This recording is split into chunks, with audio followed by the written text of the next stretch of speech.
মুর্শিদাবাদের ঘটনা ঠিক পরপর মমতা বন্দ্যোপাধ্যায় রাজ্যের মুখ্যমন্ত্রী যেভাবে গোটাটা অনুপ্রবেশের ঘাড়ে আর বিএসএফ এর ঘাড়ে ঠেলে দিয়েছিলেন, সেটা কি আপনার মনে হয় না চটপট প্রশাসনিক দায় এড়িয়ে যাওয়ার চেষ্টা? এটা মুখ্যমন্ত্রীর নামে দোষ দিয়ে লাভ নেই। বিজেপির বিরোধী দলনেতা মুখ্যমন্ত্রী তো নন। আমি কারো ঘাড়ে দোষ দিচ্ছি না, আপনারা বলছেন বিএসএফ, ওরা বলছেন মুখ্যমন্ত্রী। শুভেন্দু বাবু প্রধানমন্ত্রীকে চক্রান্তের অংশীদার বলেছিলেন বাংলাদেশের মৌলবাদী জঙ্গিরা চলে এসেছে, তারপরে তারা করে দিয়ে ফিরে যাচ্ছে।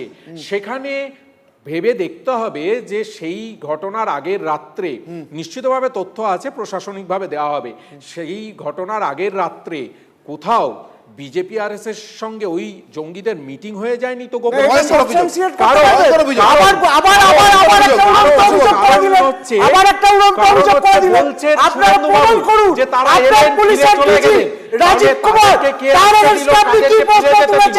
তাকে কি দায়ভার দিয়েছে, তার অ্যাকশন দিয়েছে, তার মানে আপনার হচ্ছে পুলিশ, আপনার বিধায়ক, আপনার কাউন্সিলর, আপনার অধীনস্থ বিএসএফ সবটাই বিজেপি। আপনার তন্ময়বাবুর যে অভিযোগ ভয়ঙ্কর, ওনার মুখ্যমন্ত্রী প্রধানমন্ত্রীকে চক্রান্তের অংশীদার বলেছিলেন, কোনোভাবে সেটা সাবস্ট্যান্সিয়েট করেছেন, আজ অব্দি করেননি। আর কোনো কেন সিদ্দিকুল্লাহ চৌধুরী বাইরে, মেহবুব আলম কেন বাইরে? আজকে পুলিশের সাহস আছে মেহবুব আলমকে ধরার? পুলিশ কি করবে?